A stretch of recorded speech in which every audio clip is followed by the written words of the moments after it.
स्वागत आहे। आज आपण एकक आणि दशक ही संकल्पना समजून घेणार आहोत। कारण कोणतीही दोन अंकी संख्यांची बेरीज करायची, वजाबाकी करायची झाली तर आपल्याला ते माहिती पाहिजे एकक म्हणजे काय आणि दशक म्हणजे काय। आता पहिल्यांदा समजून घेऊयात एकक। पहिल्यांदा घेऊयात एकक। एकक म्हणजे काय? 0 1 2 3 4 5 6 7 8 9। इकडे तुम्हाला ज्या संख्या दिसत आहेत 0 पासून 9 पर्यंत, ह्या ज्या संख्या आहेत याला एकक बोललं जातं। याला एकक म्हणून ओळखलं जातं। का? सोपं सांगते तुम्हाला। इकडे तुम्हाला एक एकच संख्या दिसत आहे कारण मध्ये मध्ये आपण इकडे स्वल्पविराम दिलेला आहे। सिंगल संख्या आहे। एक एक संख्या दिसत आहे।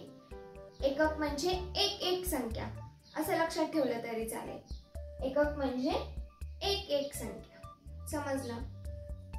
आता हे झालं एकक। आता 9 नंतर काय येतं? 10 येतं। 10 मध्ये किती संख्या असतात? दोन संख्या असतात, 1 आणि 0। 10 दोन संख्या असतात। दोन संख्या म्हटले की दशक। आता तुम्हाला सांगते की इथपर्यंत 0 ते 9 पर्यंत झाले एकक। आता या नावामध्ये आपण जर अजून एक एकक मिळवला, एक एकक मिळवला तर 9 अधिक 1 किती होतात? 10। काय होतात? 10 एकक। 9 एककामध्ये एक एक मिळवला, एक एकक मिळवला तर होतात 10 एकक। आणि आता 10 एकक म्हणजेच एक दशक। 10 एकक म्हणजेच एक दशक। तसंच इथं जर 20 एकक असतील, इथं बघा 10 एकक, इथं काय आलंय? एक एक म्हणून एक दशक। इथं 20 एकक आहेत। 20 एकक म्हणजे 2 दशक।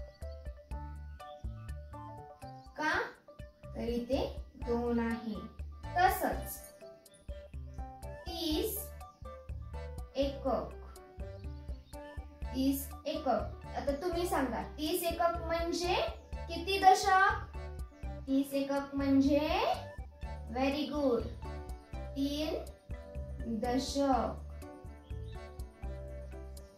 3 दशक म्हणजे एका दशकाची किंमत 10 असते, 2 दशकाची 20 असते, 3 दशकांची किंमत 30 असते। समजलं? सोपं आहे। काय? 10 एकक म्हणजे एक दशक, 20 एकक म्हणजे 2 दशक, 30 एकक म्हणजे 3 दशक, 40 एकक म्हणजे 4 दशक, 50 एकक म्हणजे 5 दशक। समजलं? सोपं आहे। आता एक उदाहरण घेऊयात आपण। एकक कुठल्या बाजूला मांडायचं असतं आणि दशक कुठल्या बाजूला मांडायचं असतं हे जर तुम्ही शिकलात ना तर तुम्ही कधीच विसरणार नाही। कसं लक्षात ठेवायचं? जो उजवा हात असतो राईट हँड त्या बाजूला असतं एकक, आणि जो डावा हात असतो लेफ्ट हँड त्या बाजूला असतं दशक। आता तुम्ही माझ्याकडे बघताय म्हटल्यावर तुमचा फेस असा असणार, तोंड असं असणार। मग आपला हा हात कुठला आहे? हा हात आहे उजवा राईट हँड, आणि हा आहे लेफ्ट हँड डावा हात। उजव्या हाताला नेहमी एकक असतं। उजव्या हाताला नेहमी एकक असतं आणि डाव्या हाताला नेहमी दशक असतं। समजलं? उजव्या हाताला नेहमी एकक आणि डाव्या हाताला नेहमी दशक। हे जर तुम्ही लक्षात ठेवलं तर हे तुम्ही कधीच विसरणार नाही। तुमचा कधीच गोंधळ होणार नाहीये की कोणता एकक आणि कोणतं दशक। समजलं? अगदी सोप्या पद्धतीने सांगतेय। आता एखाद्याला जर मी अगोदरच्या पण व्हिडिओ मध्ये सांगितलेलं आहे, पण आताही सांगते की डावा हात आणि उजवा हात याच्यामध्ये जर गोंधळ होत असेल तर एक सोपी ट्रिक सांगते, एकदम पटकन समजणारी आहे. काय करायचं, उजव्या हाताला इंग्लिश मध्ये काय म्हणतात, राईट हँड. डाव्या हाताला इंग्लिश मध्ये काय म्हणतात, लेफ्ट हँड. आता तुम्हाला सांगते, हा आपला आहे राईट हँड आणि हा आपला आहे लेफ्ट हँड. लेफ्टचं स्पेलिंग तयार कशाने होतं, एल ने होतं. हा आहे लेफ्ट हँड, याचा तयार होतोय की नाही, एल होतोय की नाही, एल तयार. मग हा झाला लेफ्ट हँड. आता हा लेफ्ट हँड आहे म्हटल्यावर साहजिकच हा काय असणार, राईट हँड. असं तुम्ही समजून सांगू शकता मुलांना आणि एकदम सोप्या पद्धतीने त्यांच्या कायमस्वरूपी लक्षात राहणारी गोष्ट आहे ही. ज्या हाताने एल तयार होतो तो डावा हात आणि तो डावा म्हटल्यावरती उरलेला आहे तो उजवा हात. तर एकक कुठं मांडतात, उजव्या हाताला, आणि दशक कुठे मांडतात, डाव्या हाताला. समजलं. आता आपण एक संख्या घेऊयात. संख्या कोणती घ्यायची, पहिल्यांदा घेऊयात आपण 45. ठीक आहे, 45 घेतली. आता इकडे तुम्ही सांगा, संख्या ओळखणार कशी, ही संख्या कुठे आहे, ही संख्या आहे कुठल्या बाजूला, कुठल्या बाजूला आहे ही संख्या, ही आहे उजव्या बाजूला. बरोबर, मग तो येणार उजव्या कॉलम मध्ये. 4 कुठे आहे, 4 आहे डाव्या बाजूला, मग ते येणार डाव्या बाजूमध्ये. समजलं. आपण घेऊयात 15.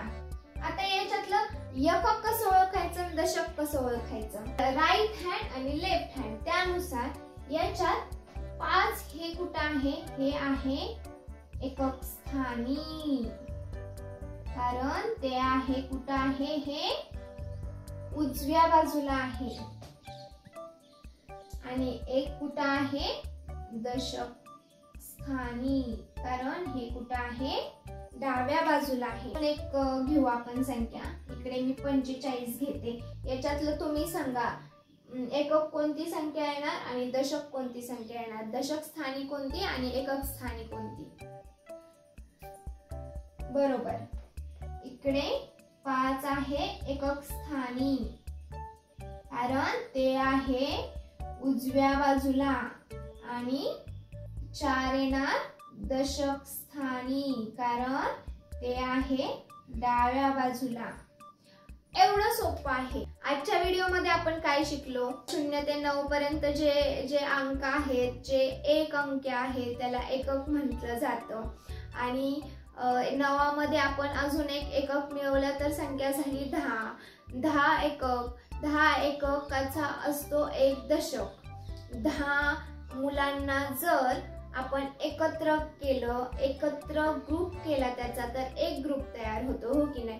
सेपरेट 10 मुलांचा, जेव्हा सेपरेट वेगळी वेगळी 10 मुलं असतात ते तेव्हा एक एक एककाने ते संबोधले जातात. आणि त्याच मुलांना जर एकत्र आणलं तर त्या 10 मुलांचा एक ग्रुप होतो, त्याला म्हणतात दशक. एक एकक आणि 10 एककाचा मिळून एक दशक. आणि एकक आणि दशकाची मांडणी कशी करतात, एकक कुठे असतो, नेहमी उजव्या बाजूला असतो, आणि दशक कुठे असतो, नेहमी डाव्या बाजूला असतो. आणि हे लक्षात ठेवायची सोपी पद्धत तुम्हाला सांगितली आहे. तर आवडला असेल व्हिडिओ तर नक्की लाईक करा. आणि पुढल्या व्हिडिओमध्ये आपण वजाबाकी, बेरीज, दोन अंकी संख्यांची बघणार आहोत. त्याच्यासाठी हे नक्की बघा एकक आणि दशक